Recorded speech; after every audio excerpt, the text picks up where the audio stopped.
从来没有见过一个人睡觉的时候，这儿有一个绷带把脸绷住，然后呢，我转过来一看，这咸蛋超人是谁？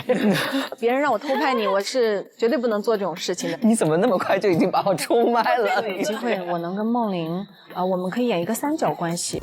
哇，说不定就是我们两个在跟同一个男生谈恋爱也不错。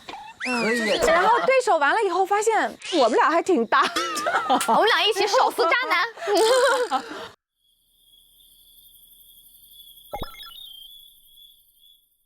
Hello， 大家好，这里是一拍即合的我们衍生节目越聊越有料的现场啊！我还是你们的老朋友天天杨若天。现在余光已经扫射到那边有一位大美女要入画了，一起欢迎一下张丽。Hello， 天天。Hello， 请坐，请坐。碎嘴子准备的时候，碎嘴子和惜字如金，我做惜字如金。但我觉得丽姐的料真的很好挖。怎么？毕竟你的收藏夹还露在外面。谢谢 ，Thank you。看到你社交平台的收藏夹里面有好多东西啊！你们是可以看得到收藏夹的。对啊，偷偷练习21天 KTV 惊艳所有人，真的假的？然后你最近还关注了正确瘦大腿。你们真的能看得到的吗？谢谢你告诉我。这一趴3分钟拯救花脸熬夜。让我退赛，我要退赛。你不会前面的都剪掉，只留了这一趴吧？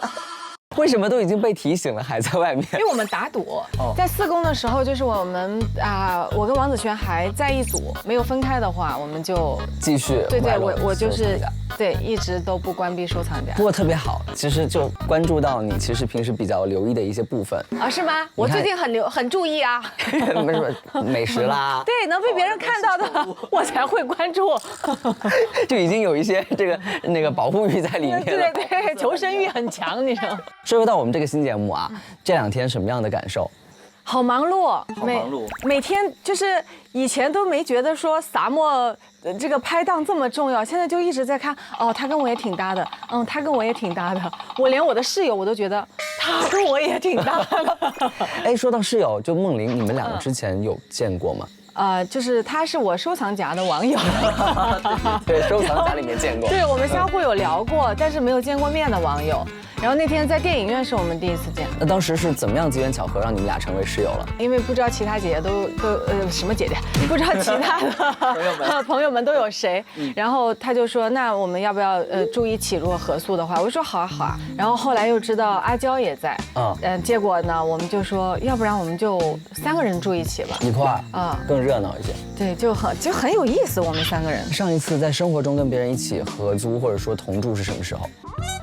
前2天的综艺，在海边搭帐篷，一辈子也不要在海边搭帐篷，太可怕了，就是像睡在海啸里的感觉，就是一直都是那种声音，一直就是呼啦呼啦呼啦呼啦这一夜，然后早上我起来的时候把耳机摘开，我的世界全是呼啦呼啦，就不是那么的浪漫，其实是比较。对，草坪上露营的那个过夜会比较浪漫。真的吗？要么就海啸，要么就蛾子。蛾子你 OK？ 蛾子我 OK， 我一直以为我不 OK， 没想到我很 OK。你有想起来，就是生活中除了我们工作，跟别人一起同居或者合住是什么时候？生活中，18、19年那时候还可以出去旅游，我们大家就会就是闺蜜们约着一起，但是圈外的朋友，然后大家就住一起。明白，所以你是愿意和别人一起合住的。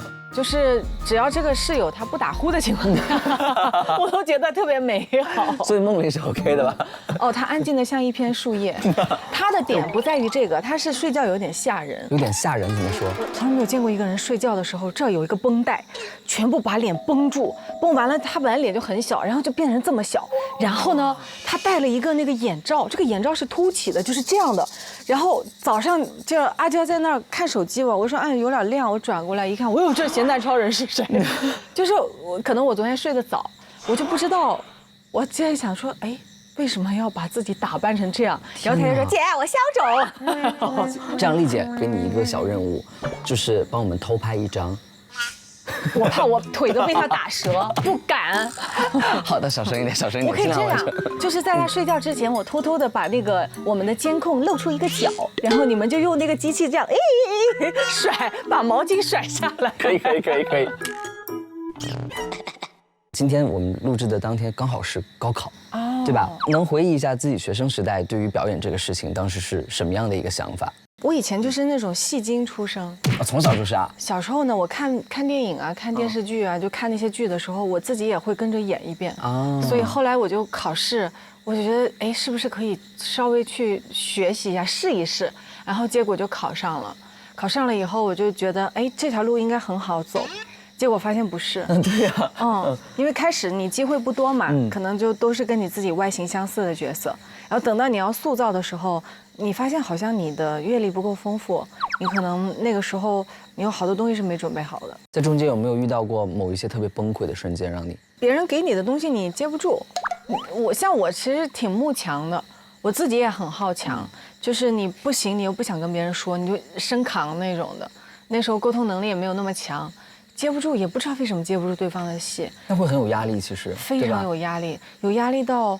会有点内耗、自责。你晚上背得非常熟了，闭着眼睛都是那些台词。到早上起来你去对戏的时候，从可能说3行字错，到5个字错，到开口错，你的那种就是好像有点，你不知所措了那种。对，而且这种是越 NG， 然后会越紧张，对吧？就是窒息感。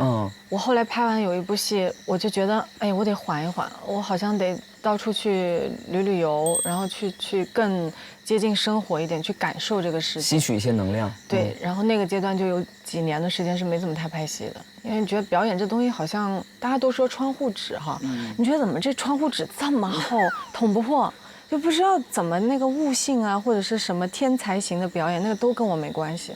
那几年的积累，你都做了些什么？先是旅游，那时候有想过说不做演员怎么办，我就去做体验官。生活体验官，比如去各种酒店，好玩的酒店，去有意思的一些地方旅游，然后去把好的东西去分享给别人。因为我有个好朋友就是这个酒店体验官，然后所以我就觉得这种职业特别好。然后他其实给我内存盘积累很多的东西，然后我在演戏的时候，我会觉得他让我人生啊，我的表演变丰富了。这个其实还蛮不一样的。所以生活阅历和积累特别重要啊。对，好，我余光又扫到了另外一位，欢迎梦玲，又见面了。Hello， 请坐。对，那今天是我们的衍生节目啊，越聊越有料，所以今天主要咱们就爆料你。我这个人呢，一般是很仗义的，别人让我偷拍你，我是绝对不能做这种事情的，尤其是在你睡觉，你的那个忍者神龟，很多人想看，我就说，不太好吧，我怕被打。你怎么那么快就已经把我出卖了？碎嘴子。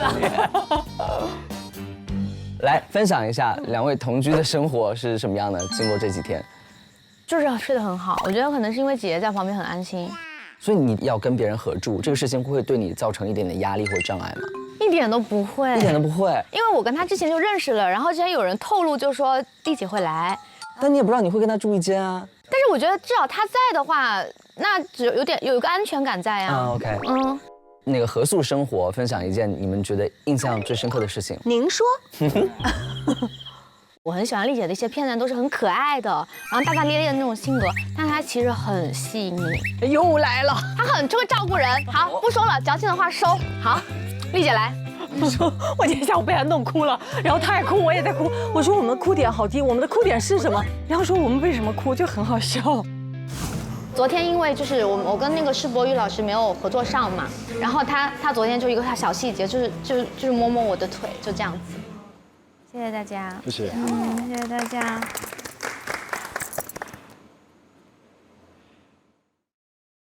就是给我说哭了。我来的人设就是摩羯女冷漠人设，结果就是被双子女打乱了节奏。天哪，对耶！你说合宿印象最深刻的就是，我内心觉得其实梦玲，因为她虽然年纪很小啊，但是她有很多走南闯北的经验，但是我能感觉到她来这个节目有一些不安，而且她做了很充足的准备，因为我从来没有见过有一个艺人进到一个综艺里，一整个那么大的皮箱里全是吃的，一半是酸奶，各种吃的，一半辣条，准备是吃，还有一半方便面，你知道吗？我还以为你说他带了一本什么演员的自我修养，结果是吃的。没有，关键是你知道吗？一个腰围58的人，他这一箱全是吃的，关键1/3还是泡面。揭秘易梦玲的3个皮箱，第一个皮箱是一箱吃的。第2个皮箱是一箱忍者神龟护肤，还有一个皮箱就是一箱穿搭。所以在吃方面你们是没有这个管理的。我对我的身材管理就是体态，我觉得我体态要好，但是因为我是吃不胖的，但是我浮肿，所以其实我在吃的方面的管理是因为我怕就第2天上镜会脸肿。对，但是我有看丽姐会健身，她骑机车然后健身。太厉害了！我是这样的，我这副皮囊用得到的前10天21天速成吗？对，这个速成啊！因为比如说我要知道在这儿，我在想都有谁，然后说有易梦玲，我说那我得跟他拼了。然后从知道他来的那一天开始，我就开始练瘦手臂、瘦腰、瘦腹、瘦肚子。然后我一看他那个58的腰也没有什么可比性，我把我所有的辣妹装全部装回去了。然后就这种阔腿裤，因为我想这个时候就看不到我的腿粗了吧，就舒服一点算了。你的腿一点都不粗好吗？因为我是属于那种这副皮囊用到了我才练，平时我不练，但我一吃我又胖，所以就是那种。你是会胖吗？我很会胖啊，我只是不肿，就是每个人都有他的短板。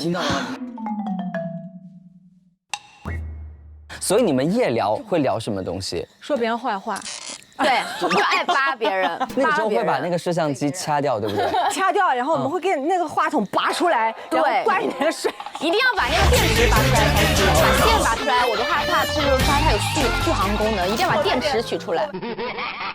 比如说我们会复盘晚上最近有什么好看的剧啊，我们磕谁啊？天哪，感觉他们那个夜聊的画面就是一期衍生节目，大家一起期待一下。本来大家根本就不想回看夜聊的画面，结果就是看到我们这样说，然后去听。等一下回去那个探头加了5个，然后有一个就是正对易梦玲睡的那个床上扣着一个忍者神龟。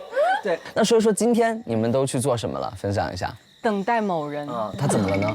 因为他在另外一个工作上面，然后就是今天他没有办法过来，所以我今天就是听说给你留了一封信啊。你可能还没有看到呢，回去找一找。哦，来就来，有什么事发信息说。今天收获了2行泪，4行眼泪，没有跟丽姐嘛。我觉得其实今天跟丽姐聊完，就是让我会更加的有自信吧。丽姐让我就是稍微释放了一些自己压力吧。其实我跟梦玲就是可能认识时间很长，但是我们是网友面基，然后这2天才刚刚见上面，但因为可能是认识时间长，大家会有一种隐形的默契在，是的。所以我们今天的哭点完全就是因为我给他了一个安慰，其实他 get 到了，然后今天我们又复盘把它说出来，然后我们就哭了。我觉得你可能真的是戳到他比较柔软的一面了，因为摩羯座嘛，很要强的是吧？也是。哎，摩羯女要强只是我们的保护色。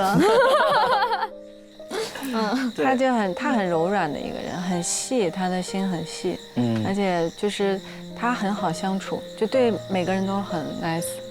很照顾大家的感受和情绪。对，所以我觉得如果他在一拍即合里面找搭档的时候，能迅速的大家就是破尬感很强。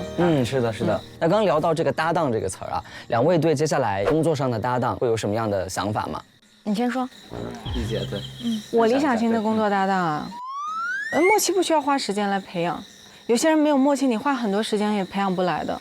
有些默契是与生俱来，他就是你们就是同频共振的，所以其实这种搭档就是，其实那个可能见第一面就能感受到那个磁场是不是 match， 对不对？对，像有些人你的生理反应就会告诉你哦，离他远点。对啊，那个东西你其实要靠你的职业素养去让你跟他搭戏，但有些人你会给他很多，你会想不停的跟他斗法。在演技上，你想跟他切磋，你想变着法的去看看他还有什么能量，给他也会给你。对，你在打乒乓球就是那种。互相给到不一样的灵感，因为我们是不同年龄段，然后不同的社会经历，甚至有些人可能刚刚开始，入行，像小明啊、梦玲啊这样子，所以我也在他们身上看到说，哇，一个没有演过戏的人，他们很天赋型的。就是那天梦玲有演那2部路子，有点东西那种。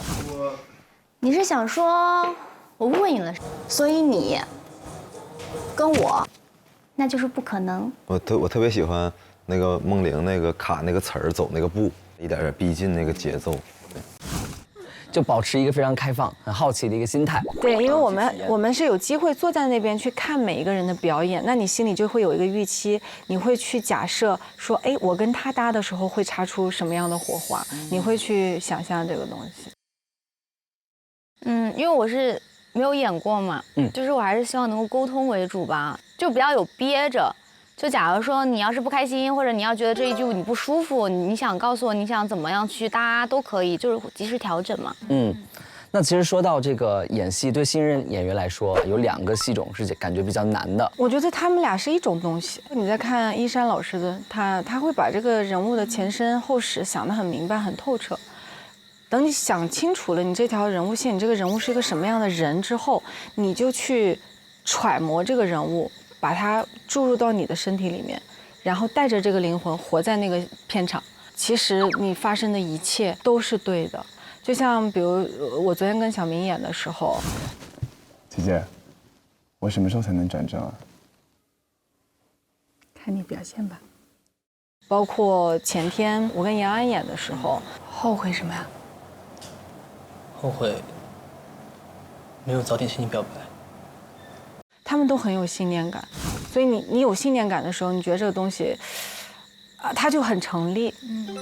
然后伤感这个，其实每个人对伤心的表达是不一样的。有些人可能笑中带泪了，笑着哭了，包括像下午我们2个，我们根本没有要表达那个东西，对，没有设想过这东西它涌出来了，其实是对方带给你的。我们没太多话，但是我们看到彼此的那个眼睛里面那种太懂我也懂的那个东西。你掉不掉眼泪都不那么重要，重要的是那1秒的酸楚是彼此知道 get 到了，就是你完全投入，就活在那个当下，对，做任何事情就合理。你相信当下的话，你就觉得这一切是很简单的事情。哇，学到了，学到了！我相信这一番话对我们之后的这个呈现也会有帮助的。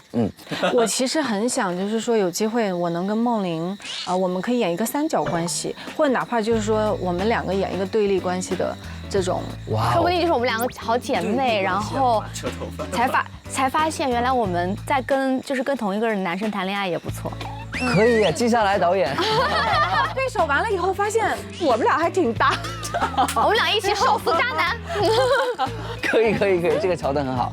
那最后有一个小小的环节哦，因为平时看看你们2位各种社交网站都有很多好看的照片，那接下来就在这个环境，我们给互相拍一张照片，好不好？行，来吧。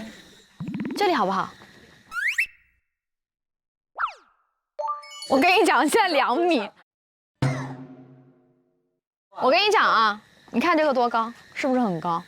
哎，真的很高。厉害！3、2、1，好看，谢谢。OK， 那今天我们的越聊越有料就到这里喽，下期再见，拜拜。下期再见，拜拜。